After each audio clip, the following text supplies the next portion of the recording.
Bonjour, mesdames et messieurs, et bienvenue à notre émission de Personne en parle avec David Decotis. Aujourd'hui, on va parler du nouveau code de l'urbanisme de Ville-Laval qui a été adopté le mois de novembre 2022.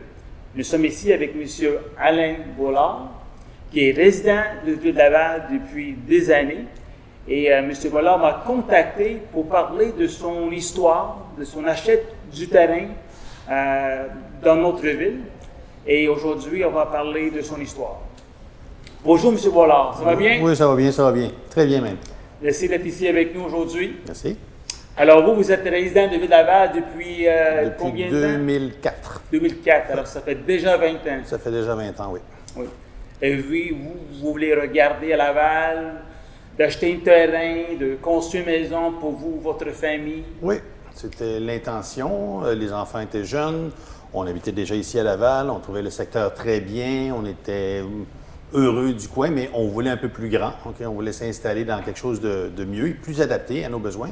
Et on a regardé différents terrains et on a contacté à plusieurs reprises la ville à l'époque pour en venir à être capable de faire un choix sur un terrain. On est allé dans plusieurs secteurs. Puis, une journée, quand on est allé rencontrer un monsieur à la ville, on est allé quand même à plusieurs reprises, mais on nous a confirmé que les terrains étaient développables, étaient autorisés pour construction, zonés résidentiels. Il y avait déjà et là je ne suis pas un expert de ça, mais tous les cadastres, tous les numéros lots, tout ça existait dans un secteur qui était déjà comme pré-développé. Les rues avaient été terminées en cul-de-sac, là, donc ça permettait le prolongement.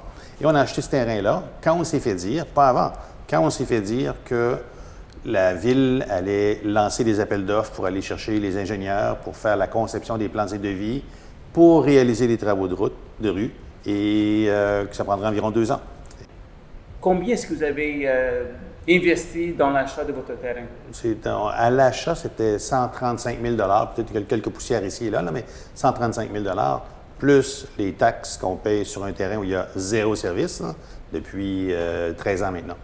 Alors, vous avez fait vos démarches. Oui. Vous avez identifié un terrain que vous étiez content d'acheter. Oui. Vous êtes allé voir les représentants de la ville, oui. les fonctionnaires de la ville à oui. plusieurs reprises. Plusieurs reprises. Il faut bien poser les questions. Moi, Alain, je veux acheter le terrain. Est-ce qu'il y a des enjeux? Et la ville a répondu non, tout est correct. Achetez le terrain. La ville va faire des démarches, puis dans 2-3 ans, on va ouvrir la rue. Oui. Est-ce que c'est... C'est exactement ça. C'est ce qu'ils nous ont dit. Et la ville m'a confirmé, à mon épouse et moi, on était sur place. Ils ont confirmé que l'intention, c'était d'aller chercher, je l'ai mentionné tantôt, d'aller chercher les ingénieurs externes pour faire des plans et devis, que la ville allait lancer cette ingénierie-là bientôt, que les travaux suivraient pas longtemps après, et que, sans son estimation, là, dans 2 ans, après notre achat, dans 2 ans, les rues seraient faites. Et là, on pourrait construire nos résidences. Maintenant, de 2011 à 2022, vous êtes toujours en attente de la ville d'ouvrir la rue. Oui. Exact. Donc, on est allé à la ville, on a posé des questions quelques fois.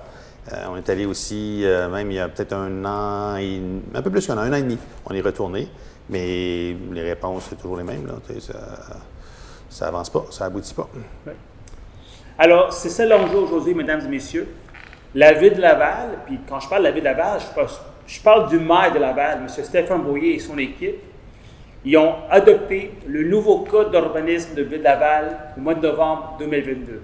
Moi, comme élu, j'ai voté contre le nouveau code d'urbanisme parce qu'on n'avait pas toute l'information devant nous.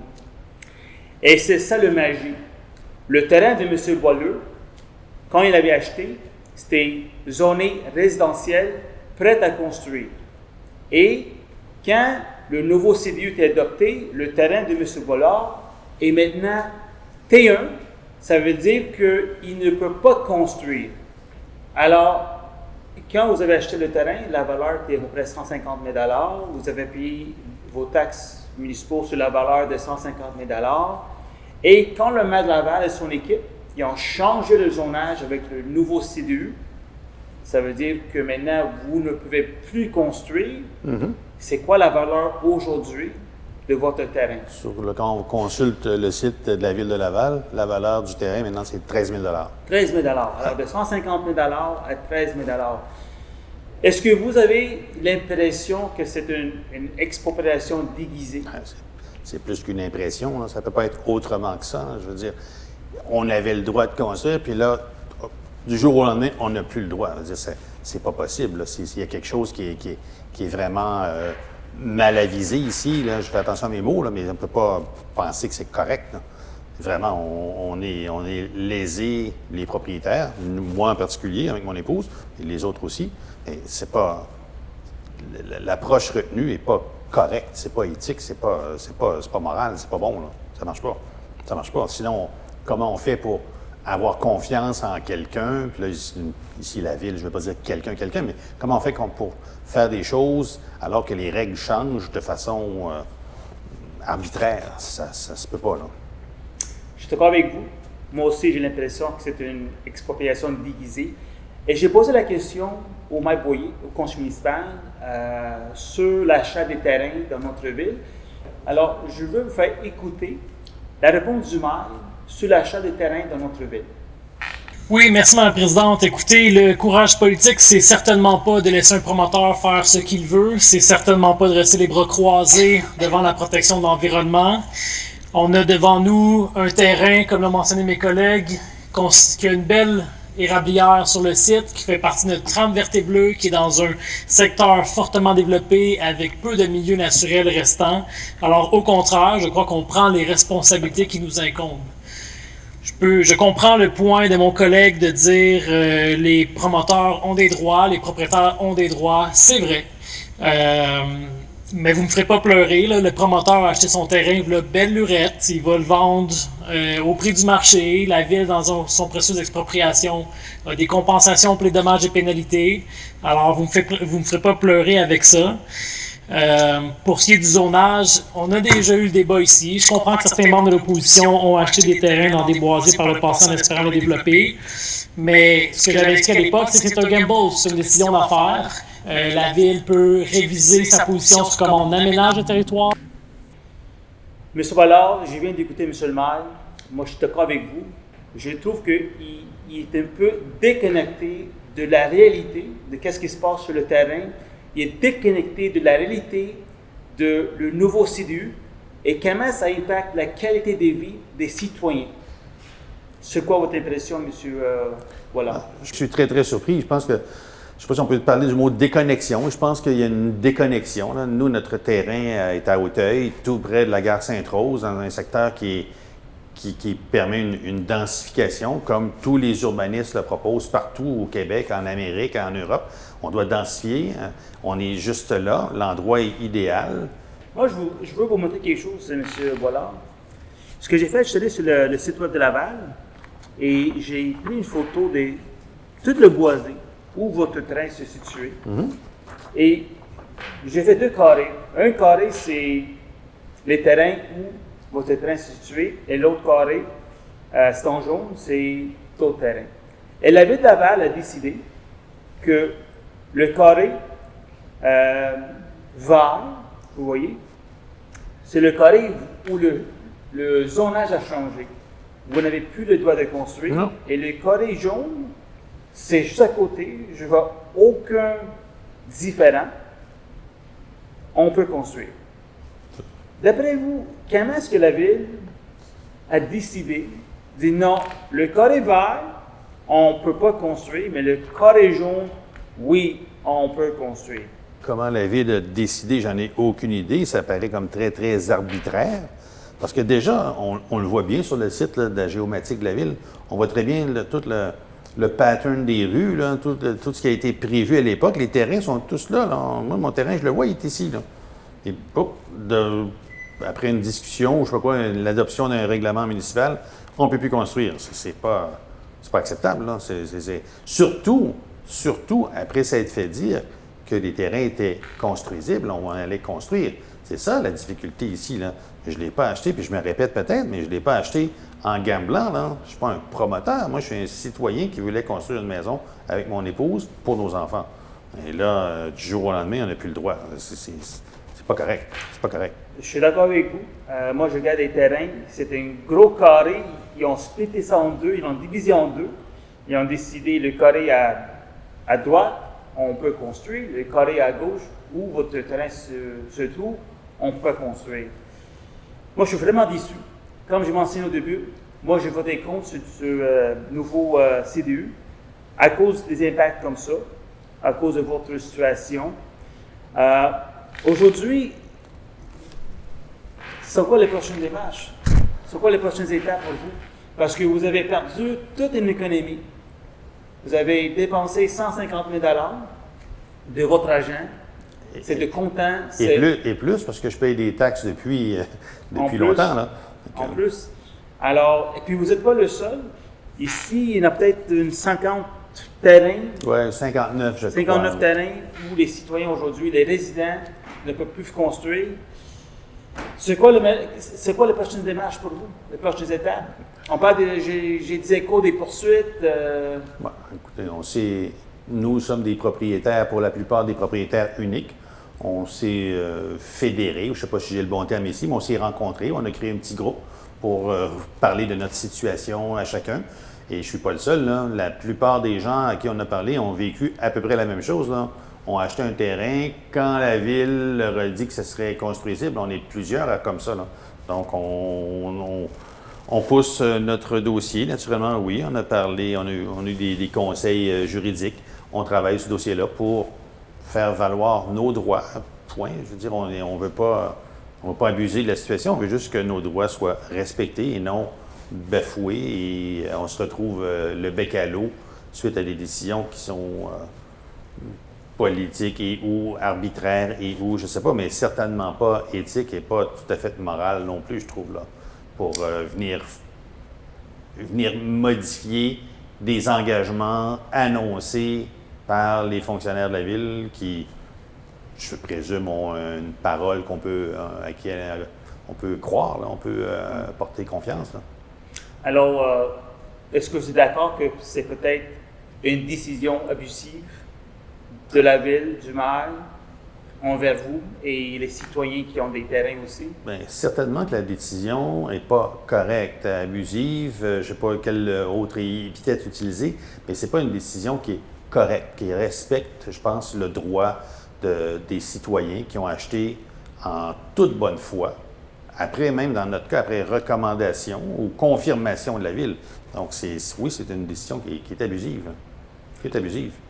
Alors, vous êtes en démarche d'envoyer une mise en demeure à la ville. Est-ce que c'est déjà fait? Il y a déjà des démarches de fait. Moi, là, je suis vraiment pas quelqu'un de juridique. Je ne peux pas utiliser les bons termes, mais oui, on a un avocat avec qui on a parlé. Je sais qu'il y a je ne sais pas comment on va appeler ça, mais il y a eu des discussions avec le contentieux de la ville. Est-ce que c'est une mise en demeure? Je ne pourrais pas vous le dire, mais oui, il y a eu des discussions et je sais qu'on a déposé quelque chose officiellement. Maintenant, je ne peux pas le dire le nom, là, mais oui, on a déposé quelque chose d'officiellement. Puis la ville est en train de regarder ça, je sais. Mais il faut dénouer ça. On ne peut pas garder ça comme ça, c'est pas correct. Je suis d'accord avec vous. Et en plus, vous êtes un citoyen de Ville-Laval, vous payez vos taxes à la municipalité. Alors, c'est comme la ville, en guillemets, travaille contre un citoyen. La ville, les élus, nous sommes là pour travailler avec les citoyens. Et malheureusement, c'est pas ce que vous recevez aujourd'hui. Non. Puis tantôt, dans l'extrait qu'on entendait d'un conseil municipal antérieur, je ne sais pas à quelle date c'était, là, où M. le maire faisait référence à un promoteur, ça ne me fera pas pleurer. Bon, je peux peut-être comprendre. Je suis un peu surpris d'entendre ces mots-là, mais là, ici, je le disais, je ne suis pas un promoteur, mais l'idée, là, il y a des valeurs de terrain. On aurait pu construire nos maisons qui rapportent aussi des taxes à la ville, quand même, là, plus que juste des terrains vierges. Là. Oui. Donc, je ne vois pas où est le problème du tout. Là. Je ne comprends pas la décision de rendre ces terrains-là non construisibles. Ça me dépasse. Là. Ça me dépasse. Il y a une logique que je ne comprends pas. Pas du tout. C'est-à-dire, on est à côté de la gare Sainte-Rose. C'est l'endroit idéal. Là. C'est là qu'on doit construire. C'est pas au bout du monde. Là. C'est là, là. Et en plus, il faut qu'on répète ça. Vous avez fait vos démarches. Vous êtes allé voir des personnes qui travaillent pour la ville de Laval. Ouais. Vous avez eu le feu vert. Ouais. Oui, acheter, la ville va construire. Oui. Et c'est ça l'importance aujourd'hui. Vous n'avez pas gamblé. La Non. ville a dit oui, achète. Et aujourd'hui, la ville dit non, on ne peut rien faire pour vous. Alors, M. Bollard, un gros merci d'être ici aujourd'hui avec nous. Est-ce que vous avez un message que vous voulez communiquer aux maires ou les personnes qui nous écoutent? Quelque chose vraiment pour faire comprendre aux maires sont quoi vos idées, vos émotions, c'est quoi la qualité que vous vivez aujourd'hui. Et comme maire de Laval, il est quand même imputable à ses citoyens. Il devrait les protéger. Alors, est-ce que vous avez quelque chose que vous voulez communiquer? En fait, je pense que vous avez le bon terme. La caméra est juste là. Oui, c'est ça. Vous pouvez parler au maire, il vous Mais écoute. je pense que M. Decotis a ici bien planté le paysage. Là. Je pense que nous sommes des citoyens dans notre secteur avec qui je parle. Là, okay? On travaille dans l'intention de construire quelque chose. On a agi correctement. Et je pense que j'insiste sur le fait qu'on n'est pas des promoteurs, même si dans le secteur, il y en a un, là, mais ce n'est pas la majorité des terrains qu'il y a. Là. On est des citoyens en chair et en os. Je pense qu'il y a moyen de bien humblement de revoir cette position-là. Il n'y a rien de mauvais à ça. Okay? On ne peut pas avoir un genre de dossier one size fits all, ou je sais pas, une taille unique là, qui s'applique à tout le monde.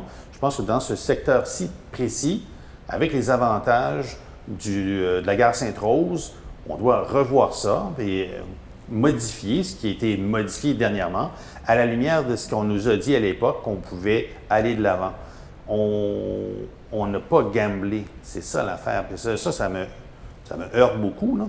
On n'a pas gamblé.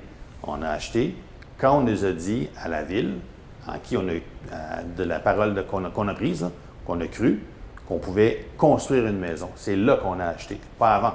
Et aujourd'hui, bien, tout ça a changé. Je comprends que les choses changent. Il n'y a personne qui est contre les espaces verts. Là.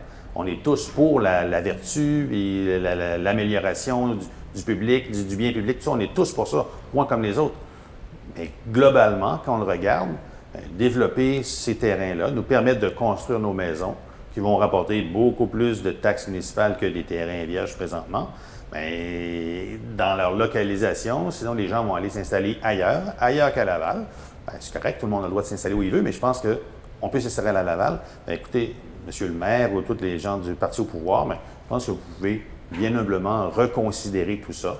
Puis, ce sera, je pense, un plus pour tout le monde. Ce sera vraiment une situation gagnant-gagnant, tant pour les citoyens du secteur que pour la ville aussi. C'est ça que je voudrais vous dire. Excellent. J'apprécie vraiment votre temps aujourd'hui. Et j'espère que M. le maire, le Parti au pouvoir, ils ont bien écouté votre message parce que ça affecte beaucoup de monde.